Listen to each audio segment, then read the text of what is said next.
Ladies and gentleman, D K Shivakumar ಹಾಗೆ ಎಚ್.ಡಿ. ಕುಮಾರಸ್ವಾಮಿ ಪ್ರತಿಷ್ಠೆಯ ಸಮರ ಮುಂದುವರೆಸಿದ್ದಾರೆ. ಸೇರು ಸವಾ ಸೇರು ಎಂಬಂತೆ ವಾಗ್ಯುದ್ಧಕ್ಕೆ ಇಳಿದಿದ್ದಾರೆ. ಬಳ್ಳಾರಿ ಬ್ಯಾನರ್ ವಾರ್ಗೆ ಸಂಬಂಧಪಟ್ಟ ಹಾಗೆ ಡಿಕೆ ಶಿವಕುಮಾರ್ ಪೊಲೀಸ್ ಅಧಿಕಾರಿಗಳ ಸಭೆ ನಡೆಸಿದ್ದನ್ನ ಪ್ರಶ್ನಿಸಿದ್ದ ದಳಪತಿಗೆ ಡಿಕೆ ಡಿಚ್ಚಿ ಕೊಟ್ಟಿದ್ರು. ಇದರಿಂದ ಕೆರಳಿದ ಕುಮಾರಸ್ವಾಮಿ ಡಿಕೆ ವಿರುದ್ಧ ಸ್ಫೋಟಕ ಬಾಂಬ್ ಸಿಡಿಸಿದ್ದಾರೆ. ಇಷ್ಟಕ್ಕೂ ಆ ಸ್ಫೋಟಕ ಬಾಂಬ್ ಏನು? ಎಸ್ ವೀಕ್ಷಕರೇ, ನೆಲ ಜಲ ಭಾಷೆಗಾಗಿ ಪ್ರಾಮಾಣಿಕ ಪತ್ರಿಕೋದ್ಯಮ. ನೀವು ನೋಡ್ತಾ ಇದ್ದೀರಾ ಫೋಕಸ್ ಟಿವಿ. ನಾನು ಶಿವು ರಾನರಾಪುರ.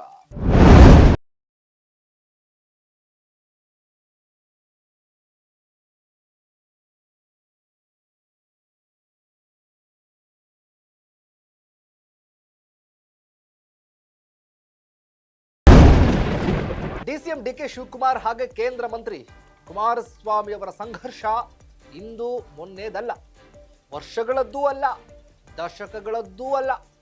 ಒಕ್ಕಲಿಗ ಸಮುದಾಯದ ಮೇಲೆ ಪಾರುಪತ್ಯವನ್ನು ಸಾಧಿಸೋದಕ್ಕೆ ನಾನಾ ನೀನಾ ಅಂತ ಪ್ರತಿಷ್ಠೆಗೆ ಬಿದ್ದಿದ್ದಾರೆ. ಹಳೆ ಮೈಸೂರು ಭಾಗದಲ್ಲಿ ಪ್ರಬಲ ಸಮುದಾಯವಾಗಿರುವ ಒಕ್ಕಲಿಗರನ್ನ ಓಲೈಸೋದಕ್ಕೆ ಇಬ್ಬರು ನಾಯಕರು ಮಾಡದ ಪ್ರಯತ್ನಗಳಿಲ್ಲ. ಪ್ರತಿ ಬಾರಿಯೂ ಕೂಡ ಅವಕಾಶ ಸಿಕ್ಕಾಗಲಿಲ್ಲ, ಒಬ್ಬರ ಮೇಲೊಬ್ಬರು ವಾಗ್ದಾಳಿ ಮಾಡ್ತಾನೆ ಇರ್ತಾರೆ. ಹೀಗೆ ಕಾತರರಾಗಿದ್ದ ಈ ಇಬ್ಬರು ನಾಯಕರಿಗೆ ಪ್ರಬಲ ಅವಕಾಶ ಆಗಿದ್ದು ಬಳ್ಳಾರಿ ಬ್ಯಾನರ್ ಬಡಿದಾಟ.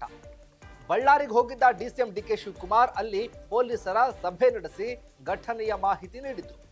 ಕುಮಾರಸ್ವಾಮಿ ಇದಕ್ಕೆ ಆಕ್ಷೇಪ ಮಾಡಿದ್ರು. ರಾಜ್ಯದಲ್ಲಿರೋದು ಹೆಬ್ಬೆಟ್ಟಿನ ಗೃಹ ಸಚಿವರಲ್ಲ ಅಂತ ಗುಡುಗಿದ್ರು. ಇದರಿಂದ ಕೆರಳಿದ್ದ ಡಿಕೆ ಕುಮಾರಸ್ವಾಮಿ ಅವ್ರಿಗೆ ಕೌಂಟರ್ ಕೊಟ್ಟಿದ್ರು. ಜೆಡಿಎಸ್ ಶೀಘ್ರವೇ ಬಿಜೆಪಿಯಲ್ಲಿ ವಿಲೀನವಾಗಲಿದೆ ಅಂತ ಹೇಳಿದ್ರು. ಅಲ್ಲದೆ ತಮ್ಮ ನಡೆಯನ್ನ ಸಮರ್ಥನೆ ಮಾಡಿಕೊಂಡಿದ್ರು. ನಿಮ್ಮಂತೆ ಅಲ್ಪಾವಧಿಗೆ ಎರಡೆರಡು ಬಾರಿ ಸಿಎಂ ಆಗಿರಬಹುದು, ಆದರೆ ನಾನು ರಾಜಕಾರಣದಲ್ಲಿ ನಿಮಗಿಂತ ಸೀನಿಯರ್ ಅಂತ ಕುಟುಕಿದ್ರು. ಡಿಕೆ ಡಿಚ್ಚಿಗೆ ಕುಮಾರಸ್ವಾಮಿ ಕೆರಳಿ ಕೆಂಡವಾಗಿದ್ದಾರೆ. ನಮ್ಮಿಬ್ಬರ ಆಡಳಿತಾನುಭವದ ಬಗ್ಗೆ ನೀವು ಹೇಳೋದಲ್ಲ, ಜನರನ್ನೇ ಕೇಳಬೇಕು. ಕೊಳ್ಳೆ ಸುಲಿಗೆ ಬೇಲಿ ಚದರಡಿ ಕಮಿಷನ್ ಫಿಕ್ಸಿಂಗ್ ಒದ್ಕಿತ್ಕೊಳ್ಳೋದು ನನ್ನ ಎಕ್ಸ್ಪೀರಿಯನ್ಸ್ ಅಲ್ಲ ಡಿಕೆಶಿ ಅವರೇ. ಜನರ ಆಶೀರ್ವಾದ ಮತ್ತು ದೇವರ ದಯೆಯಿಂದ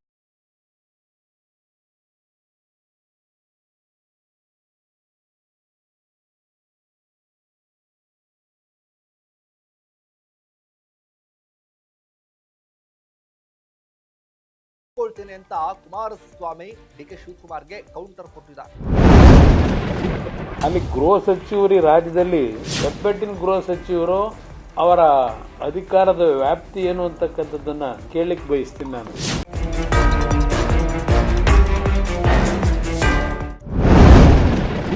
ಇದೇ ವೇಳೆ ಕಟುವಾದ ಪದಗಳಿಂದಲೇ ಕೂಡ ಕುಮಾರಸ್ವಾಮಿ ಗುಡುಗಿದ್ದಾರೆ. ಡಿಕೆಶಿ ಅವರೇ, ನಿಮಗೆ ಭೂ ಕಬ್ಜಾ, ಒತ್ತುವರಿ, ಕರತಲಾಮಲಕ, ಅದೇ ರೀತಿ ಮತ್ತೊಬ್ಬ ಸಚಿವರ ಖಾತೆಯನ್ನ ಒತ್ತುವರಿ ಮಾಡೋದ್ರಲ್ಲಿಯೂ ಕೂಡ ನೀವು ನಿಸ್ಸೀಮರು, ಅದನ್ನಷ್ಟೇ ನಾನು ಹೇಳಿದ್ದು ಅಂತ ಗುಡುಗಿದ್ದಾರೆ. ಬಳ್ಳಾರಿಯಲ್ಲಿ ಡಿಕೆ ಶಿವಕುಮಾರ್ ಪೊಲೀಸರ ಸಭೆ ನಡೆಸಿದ್ದನ್ನ ಪ್ರಶ್ನೆ ಮಾಡಿದ್ದಾರೆ. ಕುಮಾರಸ್ವಾಮಿ ಸಮರ್ಥನೆ ಮಾಡಿಕೊಂಡಿದ್ದಾರೆ. ತಾವು ಡಿಸಿಎಂ ಆಗಿರಬಹುದು, ಆದರೆ ಮಂತ್ರಿ ಪದವಿಗೆ ಇರುವಷ್ಟೇ ಶಿಷ್ಟಾಚಾರ, ಅಧಿಕಾರ ವ್ಯಾಪ್ತಿ ಆ ಹುದ್ದೆಗಿದೆ. ಇದು ಅನುಭವಿ ಆದ ನಿಮಗೆ ಗೊತ್ತಿಲ್ವೇ? ಅದಕ್ಕೇನು ಎಕ್ಸ್ಟ್ರಾ ಕೊಂಬು ಕೋಡು ಇರಲ್ಲ. ಇರಲಿ ಅಂತ ತಾವು ಸಿಕ್ಕಾಕೊಳ್ಳೋದಕ್ಕೂ ಬರಲ್ಲ.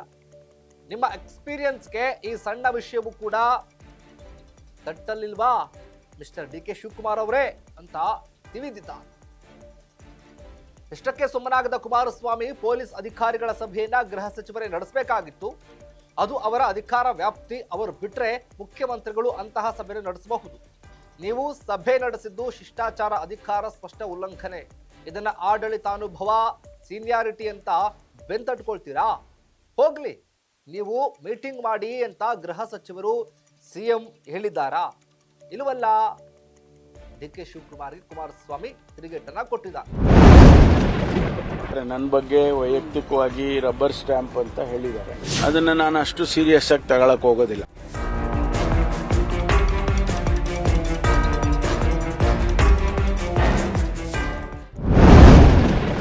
ಇದೇ ವೇಳೆ ಹೆಬ್ಬೆಟ್ಟು ಗೃಹ ಮಂತ್ರಿ ಹೇಳಿಕೆಯನ್ನು ಕೂಡ ಕುಮಾರಸ್ವಾಮಿ ಅವರು ಸಮರ್ಥನೆ ಮಾಡಿಕೊಂಡಿದ್ದಾರೆ. ಒಬ್ಬ ಹಿರಿಯ ಮಂತ್ರಿಯ ಖಾತೆಯನ್ನ ನೀವು ಹೆಂಗೆ ಅಕ್ರಮವಾಗಿ ಒತ್ತುವರಿ ಮಾಡೋದಕ್ಕೆ